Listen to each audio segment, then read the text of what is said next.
love by the women warriors in the spirit of her maternal grandmother, Nellie Cecilia Proctor Butler. Today, Shada returns to the Women's March to continue her journey with the support and love of all of you present today. That's right. Hope Kadai is a Piscataway Conoy citizen, and she belongs to the Deer clan. As an educator and social and racial justice activist, she grew up learning the traditional values of Piscataway people and has learned to incorporate the values and culture of indigenous nations across the world. Hope's main mission is to preserve the past traditions of all indigenous peoples and expand the view of how they are perceived in the world today. Hope serves on the board of directors for Maryland Indian Tourism Association, is a former president of the American Indian Society of Washington, D.C., treasurer for the nonprofit Indigenous Vision and board of advisors for the Cedarville Band of Piscataway Indians. With all of that, on top of all of that, Hope is also a junior at a local Washington, D.C. university. And right? Give it up for Hope. And she is honored to be back this year at the Women's March. Y'all welcome Hope and Shada.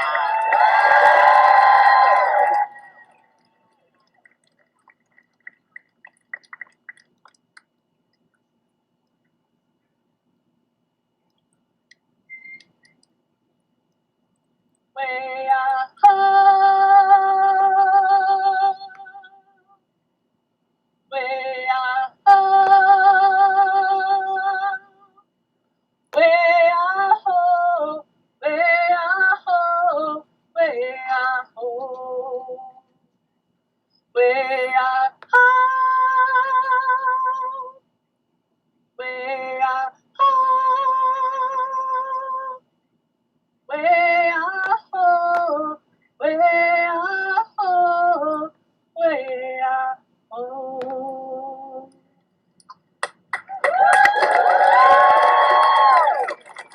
Today is a good day to be Indigenous.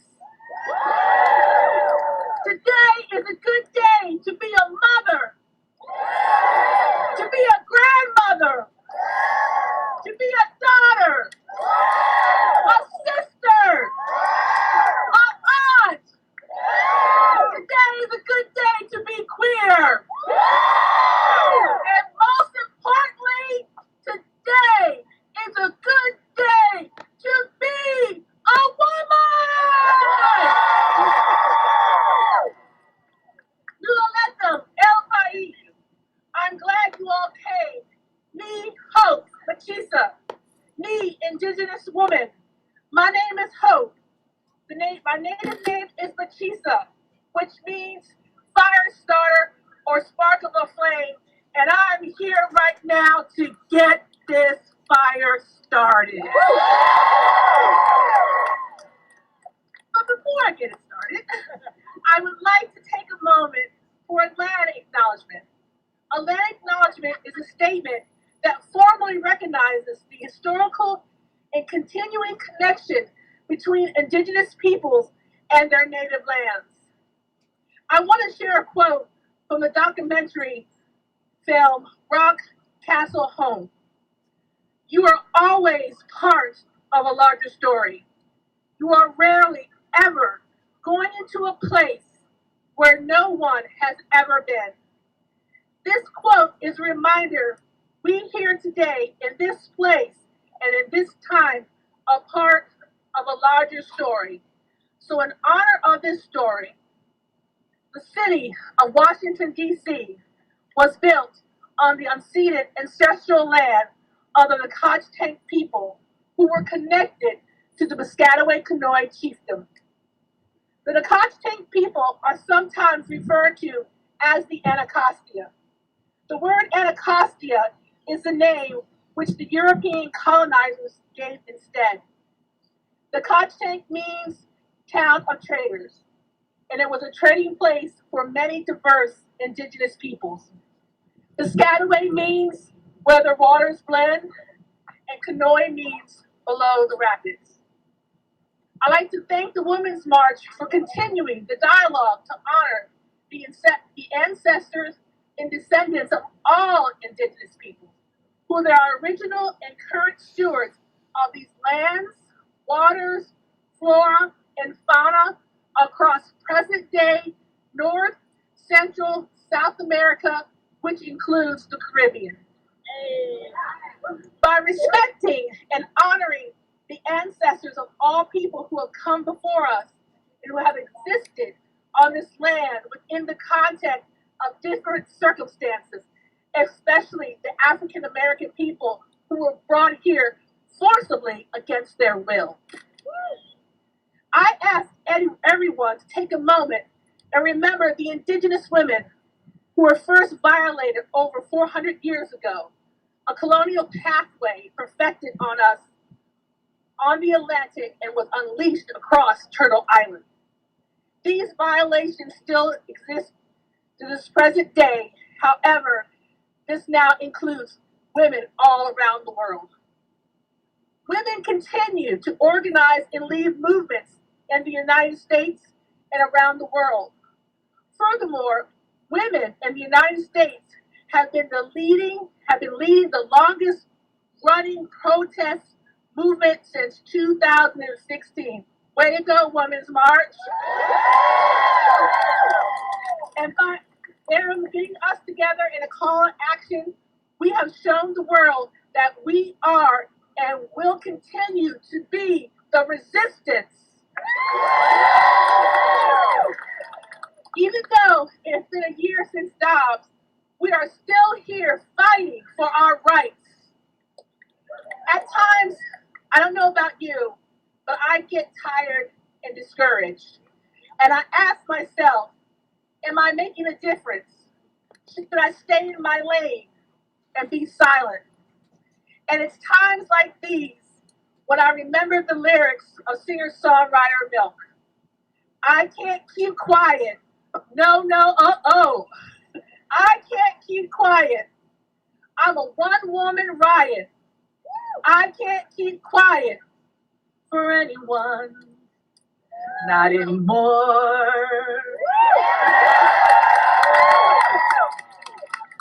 I am going to let it out and let my voice be heard.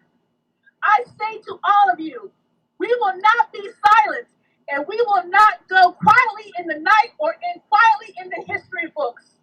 We will, though, go high when politicians and naysayers go low.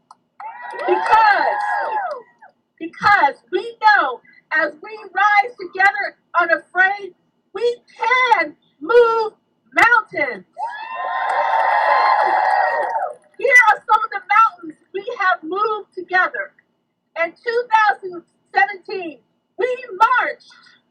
In 2018, we flipped the house. In 2020, we voted and we won the White House. In 2022, we stopped the red wave with our blue wave. And next, in 2024, we are going to win again.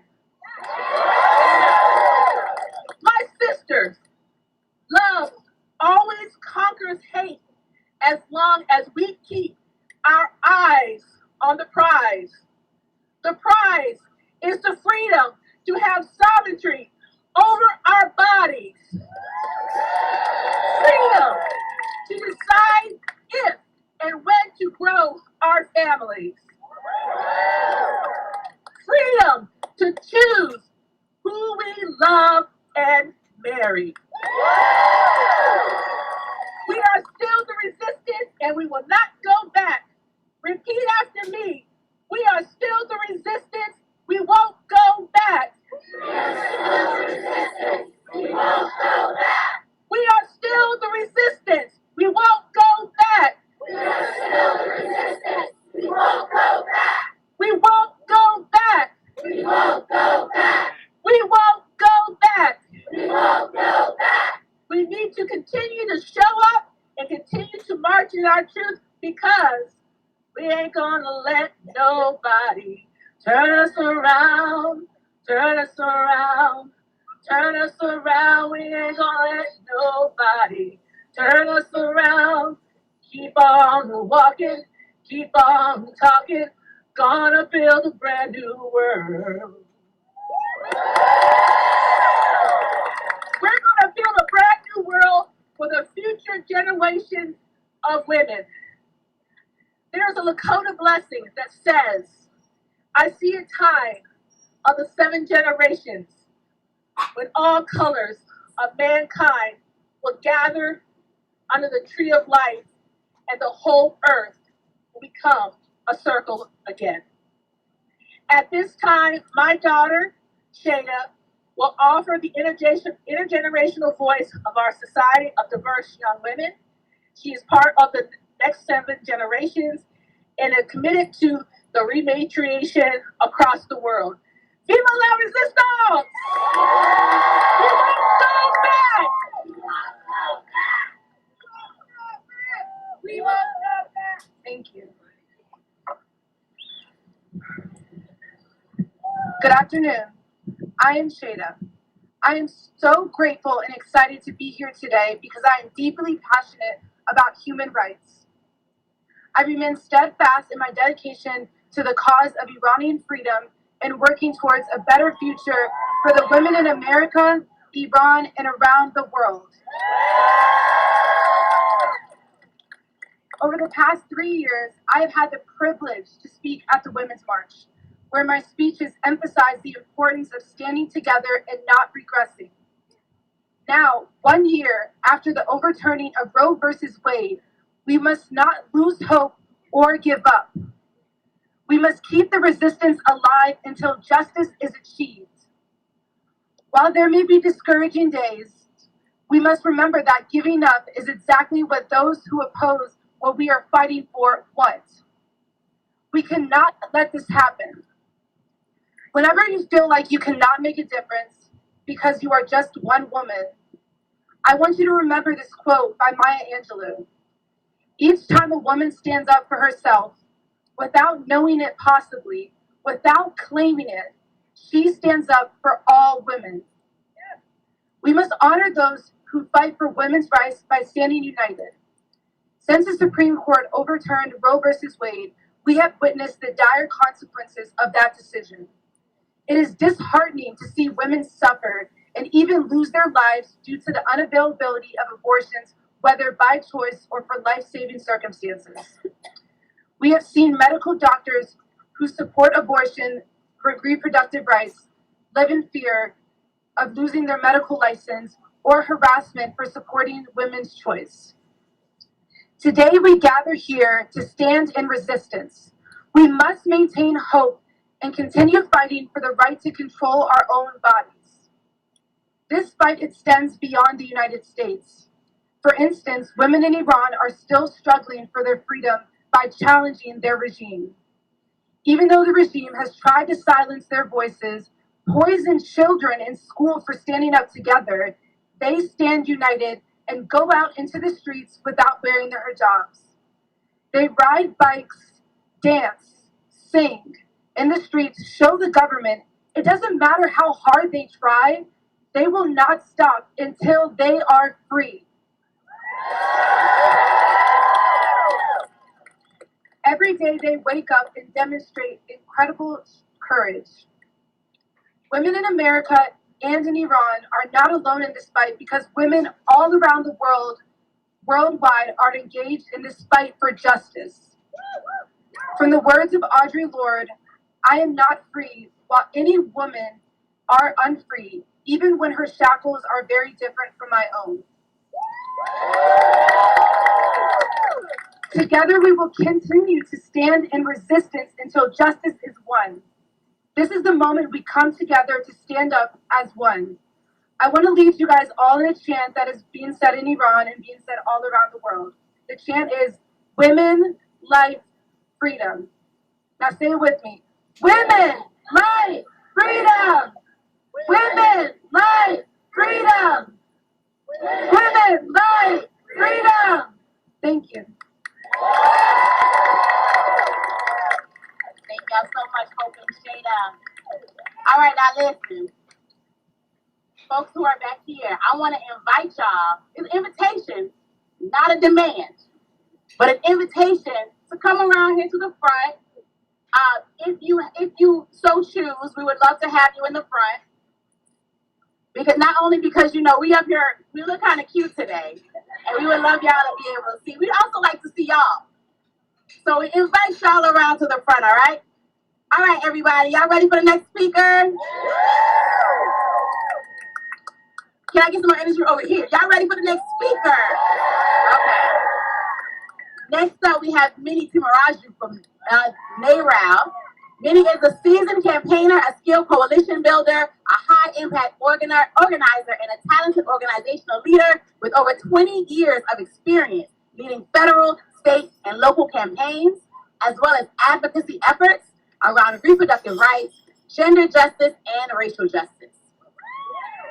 She also has extensive experience working in and with diverse communities and constituencies, both in her role with the Biden-Harris administration and as the National Director of the National Council of Asian Pacific Americans. She has a long-standing commitment to fight for access to the full range of reproductive health care, including abortion care. That's right. She joins us today on behalf of NARAL Pro-Choice America. Y'all, show love to Minnie Timaraju.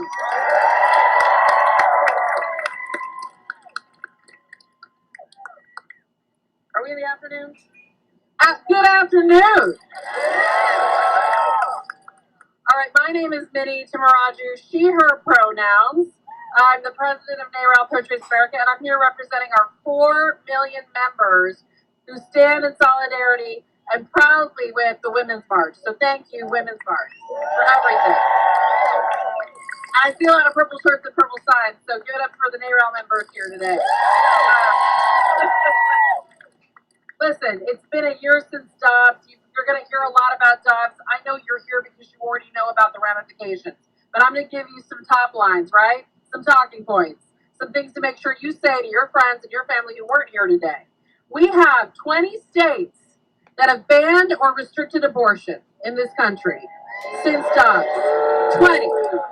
That means 20 states where women and pregnant people can't get access to services when and if they need them, right? That means 20 states where women and pregnant people have to cross state lines to go to other states, where their doctors have to fear prosecution and persecution, and where legislators are trying to keep them trapped in their states because of the choices that they need to make for their health and their families. And that is outrageous.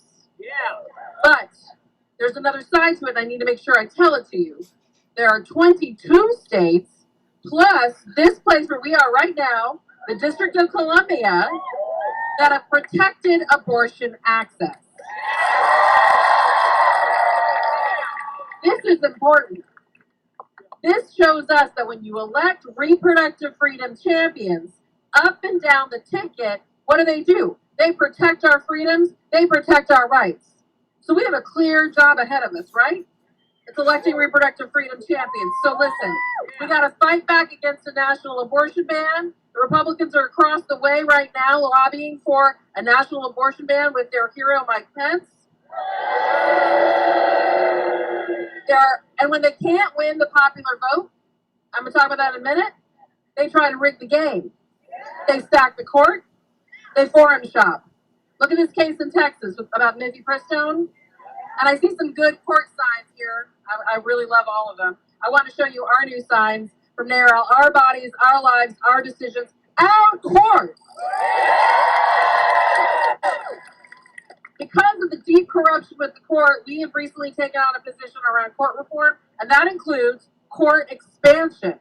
Because if we don't do something about these extremists who've taken over the court, we're not getting our freedoms back, even when we exercise our vote at the ballot box, right? So we've got to do all the solutions, all the strategies, and we want you to know we're in this fight for you to take back the court. Some other positive news in a very bleak time. Poll after poll after poll, not just by our groups, but by independent organizations, right? Like Gallup, USA Today, NBC, ABC, show the majority of Americans are with us. And by with us, yes. And by with us, I mean they don't want a national abortion ban. They want Congress to codify abortion access. I see your sign, gentlemen. Codify that shit. I see it. It's a great point. And we can do that when we elect pro-choice majorities in Congress, right? And we're gonna do it. But the other point about these polls that I really want you to leave with today It's not just the majority of women and Democrats. It's the majority of Republicans and independents for the first time in decades. They have gone too far. They are out of step with their own base, and they are so entrenched with extremists in their party, they can't find their way out. But we know the way out, right? We're going to kick them out. How are we going to do it? By flexing our muscle as the majority. So I'm going to end with a chant. As you've heard me say before, some of you, we are the majority. And it feels really good just to feel that, right? On a day like today. Just remember, we are the majority. So I'm going to say we are, and you're going to say the majority. We're going to do it a couple of times to get revved up. Ready? All right. We are. We are. We are. We are. We are. It's time to take our court back. It's time to take our government back. Thank you so much.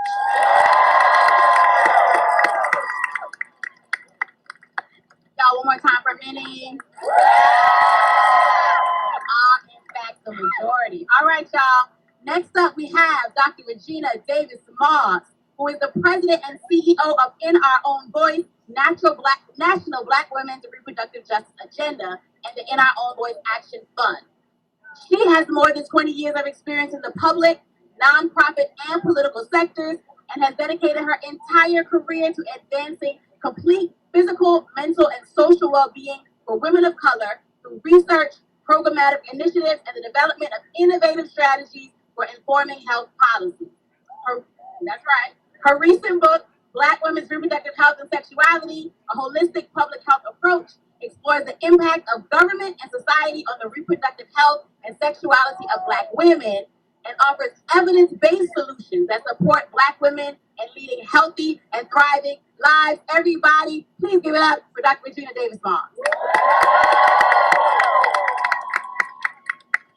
Good afternoon, everyone. I'm here representing the Black women's voice. As we mark 1 year since the Dobbs decision, we find ourselves in the midst of a historic journey to restore abortion access, a journey towards a broader vision for reproductive justice.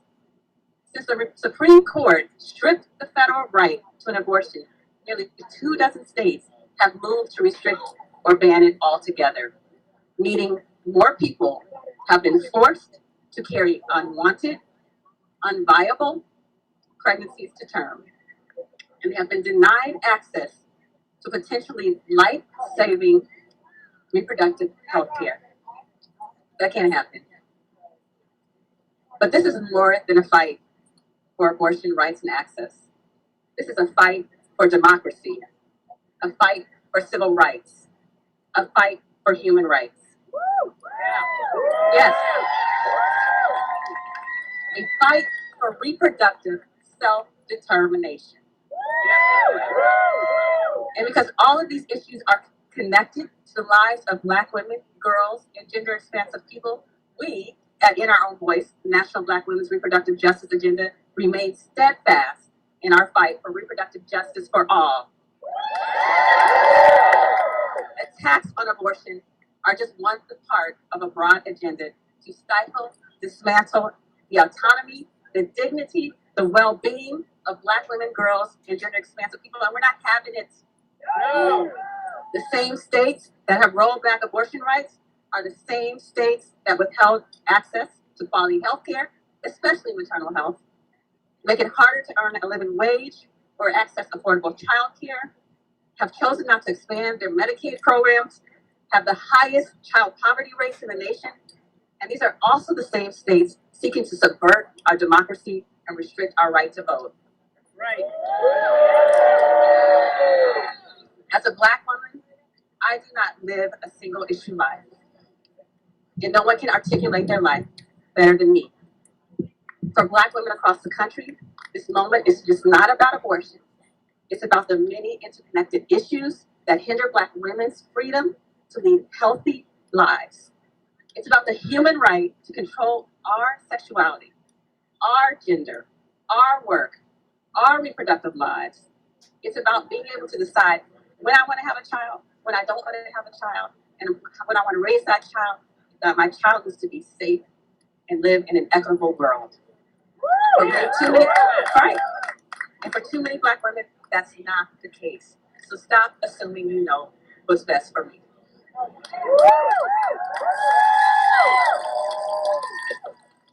So that's why we need a reproductive justice lens and a bold vision for change. Black women have led this fight since before the overturn of Roe v. Wade, and we're going to continue to show our power at the ballot box.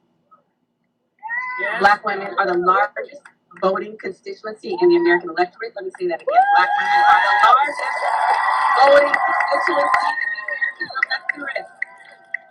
Every year we register voters, we organize in our communities, and we deliver the votes that give the local, state, and national politicians their jobs. And we're going to hold them accountable. Yes. Yes. With our Black reproductive justice agenda, which is, if implemented, is going to change millions of lives. And through our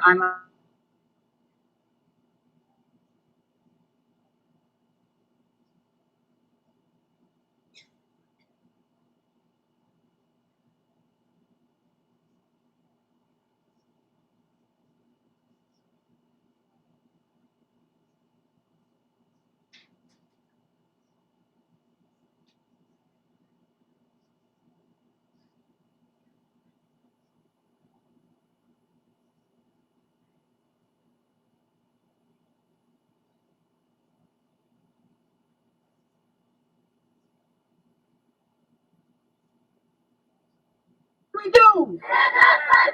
What do we do? What do we do? Come on, y'all. Hey. Woo. Sun came out on us, didn't it? All right. Next up, we have Kristen Rowe Finkbeiner. Kristen is the co-founder and executive director of Moms Rising, a nonprofit advocacy group. That's right. Come on, the Moms Rising members. That's right. A nonprofit advocacy group with over 1 million members across the nation, working to improve economic security, to stop discrimination, and to build a nation where everyone can thrive. She is a frequent public speaker, radio host, and an award-winning author. She has advised lawmakers at the highest levels and been published and featured in hundreds of news outlets, including Politico, USA Today, Time, The Guardian, CNN, MSNBC, Newsweek, New York Times, Washington Post. Come on, Kristen. Y'all give it up for Kristen.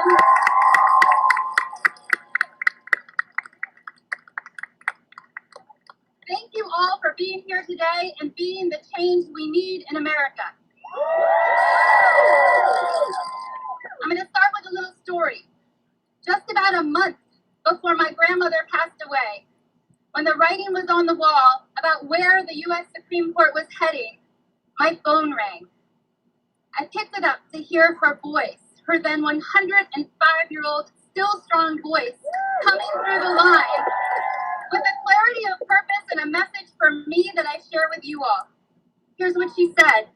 She said, if you ever feel tired of fighting for reproductive rights, know you are not alone. Know that generations stand behind you and stand ahead of you. Know that you should never, ever, ever give up. That message goes for each of us here today. Generations stand behind us and also ahead of each of us in this fight for every single one of our rights. And polls, as you've heard today, polls for the majority of people in the United States of America stand with us right now, too. This is our time. This is our moment to raise our voices, to tell every single elected leader, and we know they can hear us because they're right over there. What do we want? Choice. When do we need it? Now. What do we want? Choice. When do we need it? Now.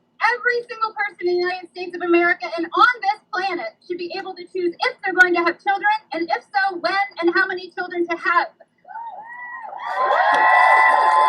Forced birth should never happen. You know it, I know it, and it needs to be said loudly here time and time again in the nation's capital. Bodily autonomy is critically important for ourselves, for our economy, for our families, and for moms.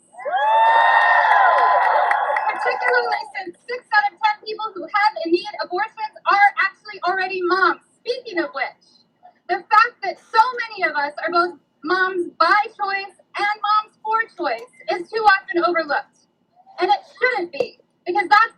power together. So let's take a little moment to feel that power. Would everybody who is a mom please raise your hand? Now would everybody who has ever at any point in their life had a mom raise their hand? That is our power. And we know from that power that with persistence we will be victorious. Make no mistake, our power is urgently needed right now. I join the choir of people on this stage, looking back, saying it has been 1 year, one very long year, since the U.S. Supreme Court took away our federal right to bodily autonomy by allowing states to ban abortion. It's been a year when having a miscarriage or an ectopic pregnancy became a grave threat to so many of our lives. It's been a year when politicians denied us the prescription medications we so desperately need. It's been a year when for a lot of us, getting an abortion meant traveling hundreds of miles and missing much needed paychecks, and a year when Trump-tainted courts threatened our national access to medicated abortion. It's been a year when our maternal health crisis that especially is harming Black, Brown, and Indigenous women and moms got worse. A year when SNAP, the food and nutrition supports that moms rely on to feed our kids, were cut by Republican leaders. It's been a year, another year, when America's moms and families without the care infrastructure like paid-family medical leave, child care, and home care that most every other nation already has and takes for granted because, and this is important, because the very same Republican leaders who are blocking our ability to decide what to do with our bodies are blocking our ability to build a care infrastructure that would allow every child to thrive. This is the height of reprehensible hypocrisy. We will not stand for it. And we need to raise this. It's also been a year when the radical right turned our schools into battlegrounds, our children into political footballs, and focused on dividing our nation to grab our votes instead of lifting our country so everyone can thrive. But it doesn't have to be this way. It doesn't have to be this way because we are here and we are rising. Because do you know what else it's been? It's been a year when we organized, when we mobilized, when we registered to vote, when we stood up and fought for change. A year when we won together every single abortion-related ballot measure put to voters. Every single one. And we know that we've only just begun. Moms, parents, and people here today and across the nation are demanding an America where abortion bans are where they belong, on the trash heap of history. An America where everyone can access the reproductive health care they need, regardless of where they live, their income, their source of their health care coverage. An America where no doctor has to fear fines or prison for providing the health care that everyone needs. Where the Women's Health Protection Act and the EACH Act are law of the land, where our country invests in maternal health, makes quality, affordable child care available to all, and ensures all working people have paid family medical leave. We can do this. Who here is ready to keep rising, to engage other people, to keep pushing for this change that we all so desperately need? Let's hear your hands. Let's hear you say it. Now let's call the U.S. Capitol one more time. What do we want? When do we want it? What do we want? When do we want it? Thank you.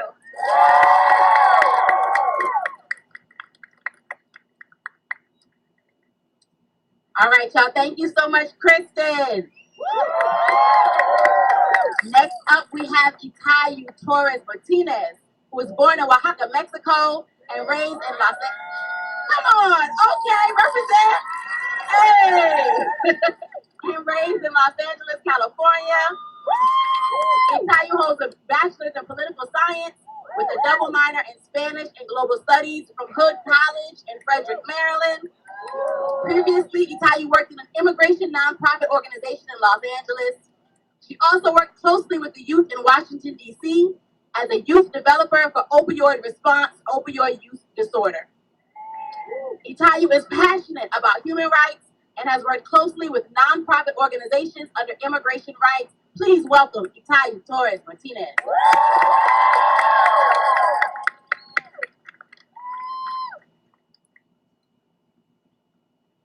Buenas tardes. Good afternoon. I am Itayu Torres Martinez. I was born in the valley of Tuxtepec, Oaxaca, Mexico. Raised in Los Angeles, California, and now residing in the nation's capital, D.C. I am a proud DACA recipient who has called the U.S. her home for more than 20 years. I am an immigrant and reproductive rights advocate. Many of us come to the U.S. to pursue a better future for ourselves and for our families. One where we can contribute to society and follow our ambitions. Yet, as women, we find ourselves at the intersection of multiple struggles, fighting for our immigration status, battling against discrimination, accessing healthcare, and now defending our reproductive rights.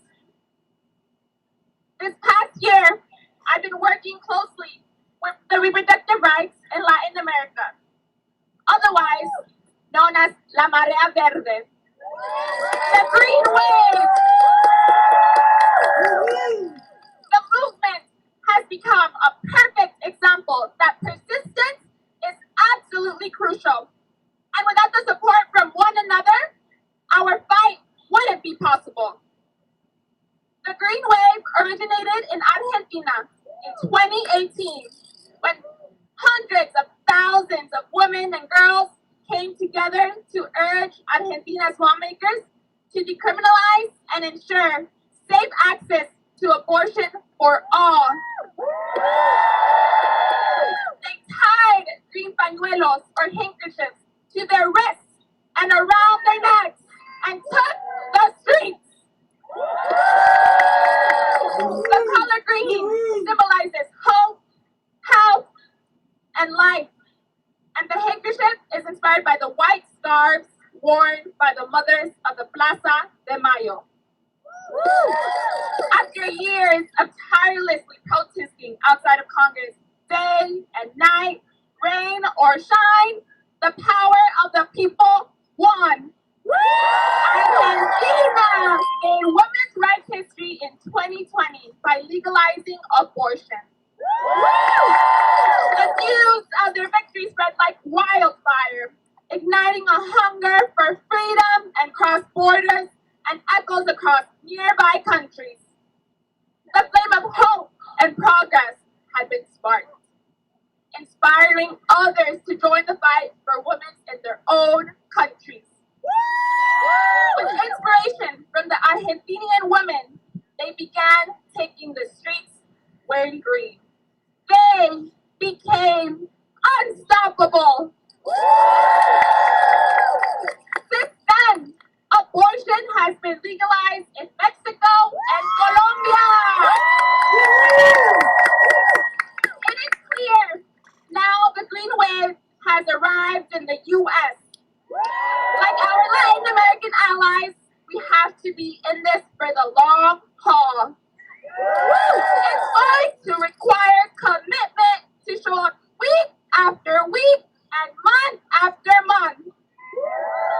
Will you join me in fighting for Beatriz, a young Salvadorian mother who at age 22 had a high-risk pregnancy and was denied access to life-saving abortion in El Salvador?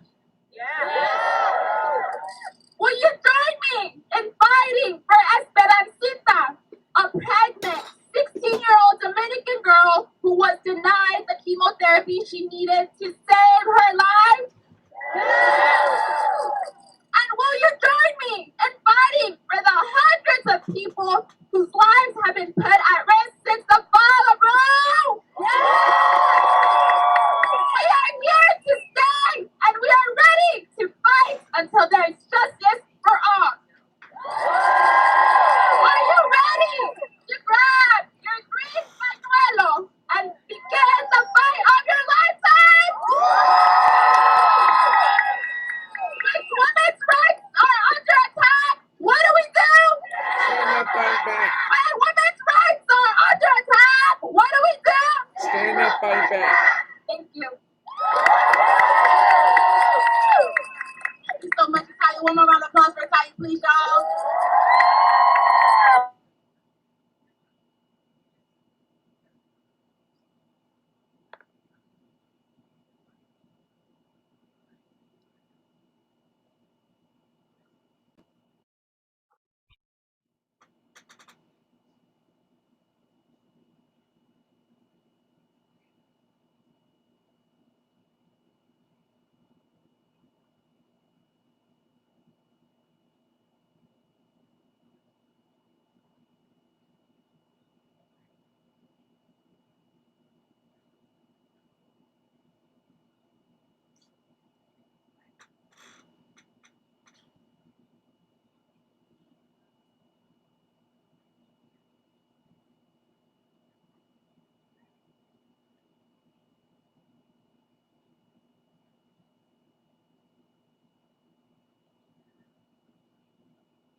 NMAF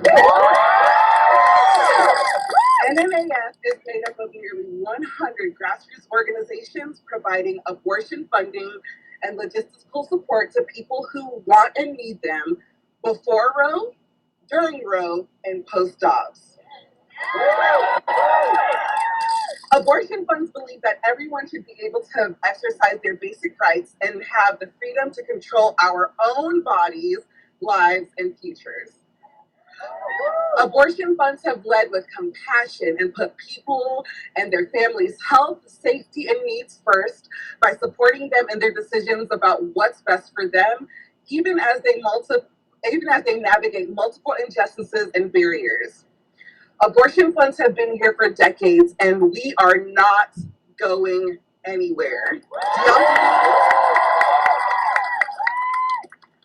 1 year after Dobbs, abortion funds keep going even as they're fielding more calls and helping more people than ever before.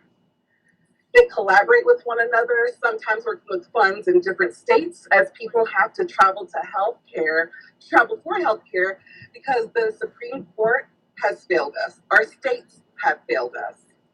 They ensure people get to their appointments in other states, have a place to stay, are able to pay for their procedures, and their families are taken care of, even as costs of travel expenses are skyrocketing. Abortion funds unapologetically support you whether you choose to be a parent or not, and we will support you no matter what. We will be your support system along the way, and we will not stop. We will not stop.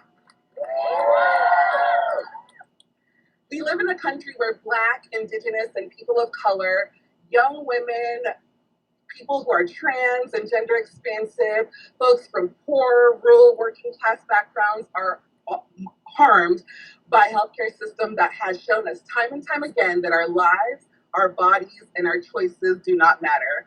Well, guess what? Abortion funds know that we matter. No hustling should be allowed when trying to navigate basic health care. Abortion should be available, accessible, and acceptable, and we should not have to normalize traveling out of your town, your state, or your region for basic health care, period. And guess what, y'all? We need y'all now more than ever. And the only way that I can say, let's get together with abortion funds is with 4 words that I want y'all to say with me. Fund abortion, build power. Say it with me. Fund abortion. On abortion, build power. Fund abortion. Build power. Fund abortion. Build power. So y'all want to know how to make sure to keep abortions available? You can visit keepourclinics.org and make a contribution to independent abortion clinics providing the majority of abortions in this country. You want to make sure that abortion is accessible? Donate to your local abortion fund. Volunteer. Become a sustaining donor. Lend your skills and your expertise. And you want to change the current political climate? Urge your member of Congress to support the Abortion Justice Act, which bolsters the work of abortion funds and protects them from criminalization and ensures people can truly access the care that they need. Thank you all so much for showing up unapologetically for our human right to bodily autonomy.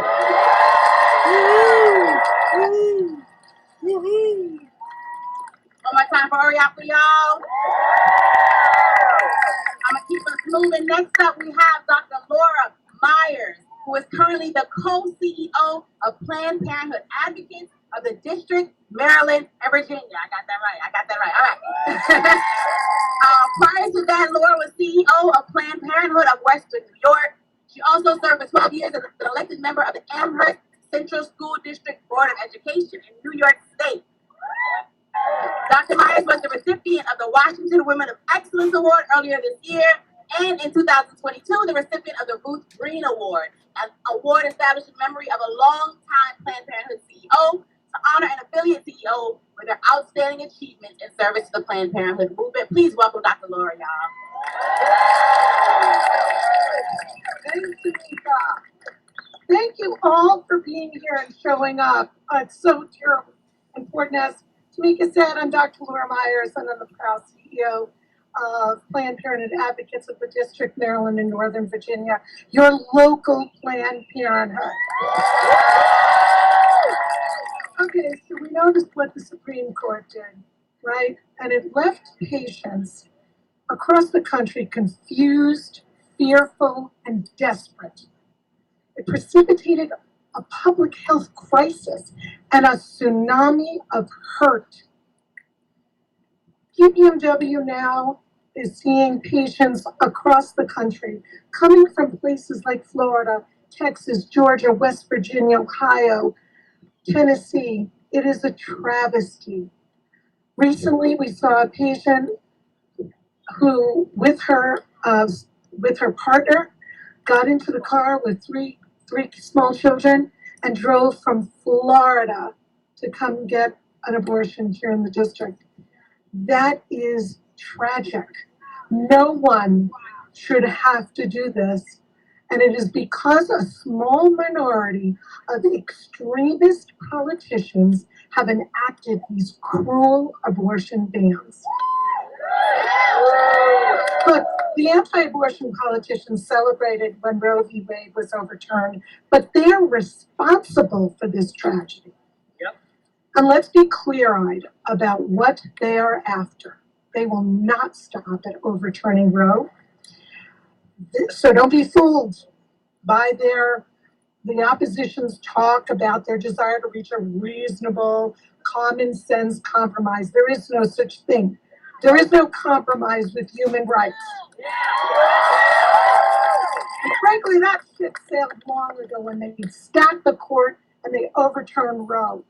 And they're only interested in a total ban on abortion everywhere. And then they're coming for birth control, gender-affirming care, and sex education. So make no mistake, this is all about controlling our bodies and our lives.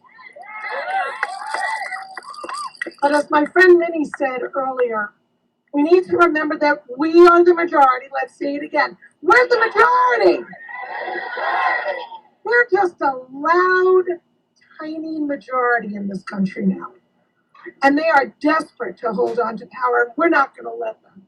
But how we fight back over the next 2 years will lay the foundation for the fight to reclaim our rights over the next 20. Look, I want my granddaughters, I have two-year-old Nora and 4-month-old Avery, to be able to have the freedom to make their own decisions about their lives. I want this for all people. I want us to live in a world where equity is a reality. I want us to live in a world where a person's right to dignity, justice, and autonomy is fully recognized and protected. I want a world where accessing healthcare doesn't depend on who you are and where you live. And that's what we're working towards, all of us, working towards every day, with every election, with every push for DC statehood, with every hard conversation with a friend, a family member, or somebody in your congregation. Are there any Marylanders here? All right, we got to get ready. Abortions could be on the ballot next year. So wherever you live, we need to take action. You're going to hear lots of ways to get involved from many of these colleagues up here today. Let me offer a few. Definitely support your local abortion funds. Big shout out to DCAF, DC Abortion Fund. Sign up to volunteer with us. We have activism happening all over the DMV. Plan to vote. The reality is elections matter. They determine the makeup of the courts, the futures for you and our children. There's an election in Virginia this November. Virginians? Any Virginians here? No! Make a plan to vote. Get everybody you know out to vote. Abortion's on the ballot, as I said, in Maryland. Get out the vote. Get everyone you know to get out the vote. There's a presidential election next year. Make your plan to vote. Right? We talk about the resistance. The best way to resist is to vote. Vote them out. And when elections are over, we need to hold our elected officials accountable. Do not let them forget. They represent us. And we demand reproductive freedom now, no matter what.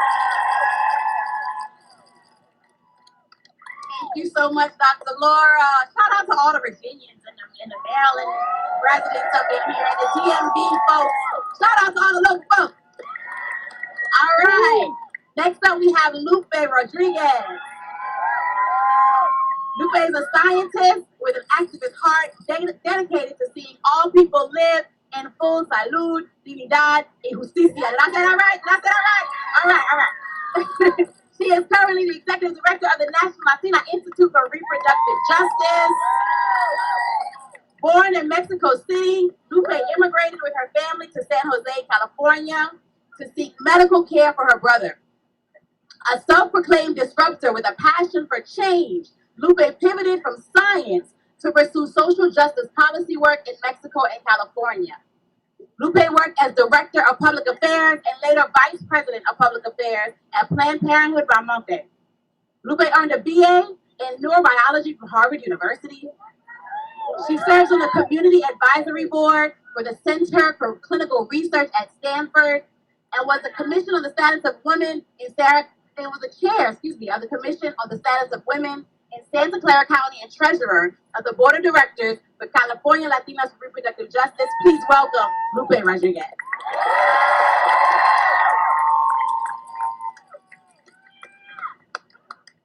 Good afternoon. Thank you so much for being here today. Thank you. As mentioned, my name is Lupe M. Rodriguez, and I am very, very proud to be the Executive Director of the National Latina Institute for Reproductive Justice, and a longtime advocate for reproductive health, rights, and justice. At Latina Institute, we are committed to building power in Latinx communities across the country so that truly everyone has access to the sexual and reproductive health care we deserve, including abortion care. And, just as we feared when the Supreme Court decided to overturn Roe v. Wade 1 year ago today, that has had a disproportionate impact on Latinx, immigrants, and all communities of color and queer folks. Of course, our communities had a hard time accessing abortion care even before the Dobbs decision. When I worked at an abortion fund in California 16 years ago, I saw firsthand even then how not having $20 for gas could keep someone from getting the abortion they needed. And of course, that's only gotten worse. Make no mistake, abortion bans affect us all. But for many in the Latinx community specifically, in addition to contending with unnecessary abortion bans, people without documentation or from mixed immigration status families are being scared away from attending medical appointments because of an increase in Customs and Border Patrol agents at clinics and hospitals. And because of internal immigration checkpoints in southern states, these same folks traveling to another state for abortion means risking deportation, separation, detention, separation from our families. Something we will never, ever, ever abide by. With so many legal challenges to abortion access as well, we also know that many, many people are confused about what the laws are in their own states, where they can go for health care, and what to do in this moment. And of course, this has contributed to a climate of fear and disinformation that makes it much more difficult than before to get our care. But you know what? In the past year, we have seen countless attacks on our freedom, and we are all standing up and fighting back, and that gives us hope. Let's be clear. The same people, the same anti-abortion folks who are coming after this care are also attacking the rights of immigrants and trans and queer folks all around this country. And we will never stand for that. Immigrant justice and reproductive justice and trans rights are human rights. And we are in this fight together. We seek reproductive justice for all of our communities. Nobody should be denied care because of their income, age, race, gender, disability, immigration status, or whatever state they call home. Nobody. And we will not let that stand. I'm so thrilled to see all of you here today, and I know that people around the country are fired up and fighting back, and we will not stand for this. At Latina Institute, we will be here to create a country with true reproductive freedom for all. Finalmente, quiero usar un poco del tiempo y acabar este mensaje en español. De parte de todas las poderosas que están aquí y de las que están y tenemos en todas partes del país. Queremos que sea claro que nuestro mensaje no tendrá barreras, incluyendo barreras de lenguaje. Declaramos en nuestras voces, en nuestro español, en nuestro idioma, que merecemos salud, dignidad y justicia y que nunca pararemos de luchar hasta que la logremos. Aquí respiramos lucha. Gracias.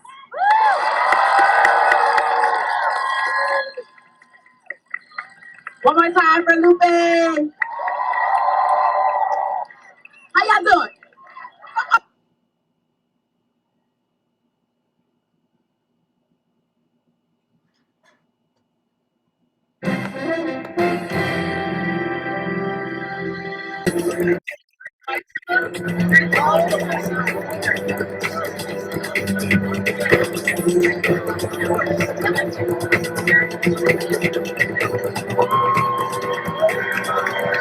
Good afternoon, everybody. How y'all doing? Hey. All right, my name is Tamika Middleton. I am the Managing Director of Women's March, and I have the great honor of welcoming you to our Day of Action and of being your MC today.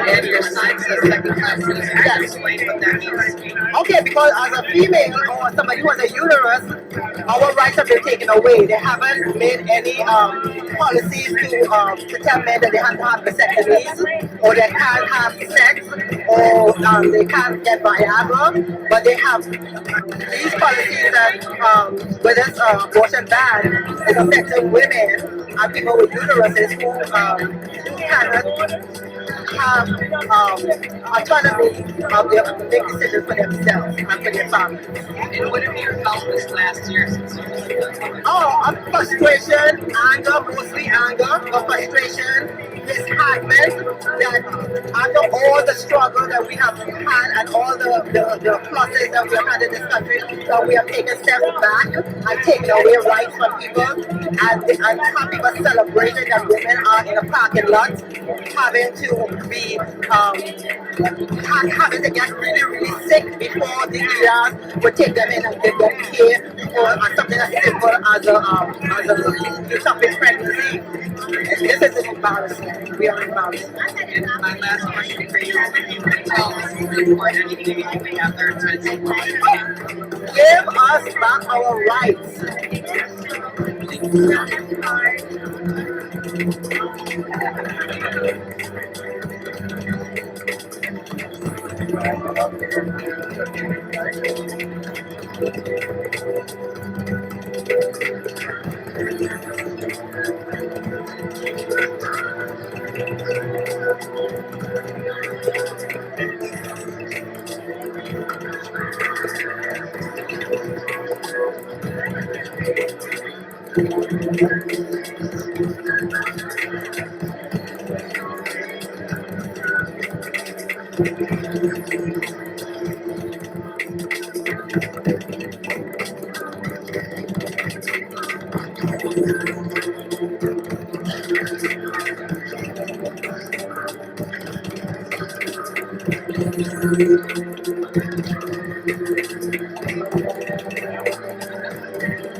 How are you?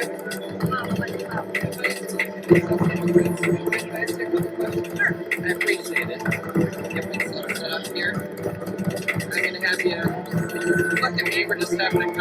question.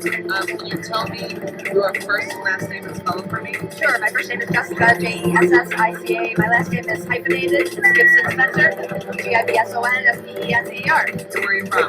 Rochester, New York. Great. And what brings you here today? The right for all people with uteruses to have bodily autonomy. Since the last year, since this was overturned, how have you felt this last year?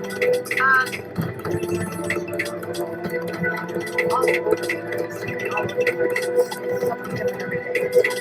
More appointments per day. Then there's positives too. Things that advance stuff. So I don't know. I guess I'm feeling a little more positive. I think maybe things are starting to head in the right direction. I don't know. We just got to keep fighting.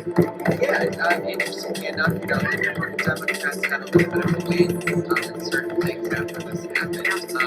You know, it's, you know, tit for tat in a way, which is something. But, you know, there were a few Republican GOP candidates in town this week talking about an anti-abortion ban and capping at 16. And how do you feel about that? I think that, well, I don't want to talk about my stance specifically. I think that there should be between a person that's pregnant and their doctor, period. I mean, if it's a third trimester, I think that bans are ridiculous. That question, what do you have the attention of the Supreme Court? You can tell them anything. I have nothing. I'm completely embarrassed and hoping that right voices will rise up on the court. Not read their this Brown, her name, this what it is her name, Tanya Brown. Yeah, so hopefully we're looking towards the, you know, minority here. Sure, might no problem. Good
afternoon, everybody.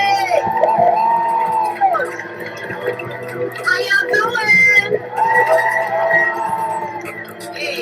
All right, my name is Tamika Milton. I am the Managing Director of Women's March, and I have the great honor of welcoming you to our day of action and of being your MC today. Now, today is not a day we envision having to commemorate, but if I have to be anywhere today, I sure am glad I'm here with y'all. Each one of you demonstrates what we already do. The people of this country believe in abortion access for all of us and are ready to stand and fight for it. After the Dobbs decision 1 year ago, when ballot measure after ballot measure to restrict access to abortion failed in Kansas, in Kentucky, in Montana, you all taught everyone one important lesson. When we fight, we win. Because y'all, ain't no power like the power of the people, because the power of the people don't stop.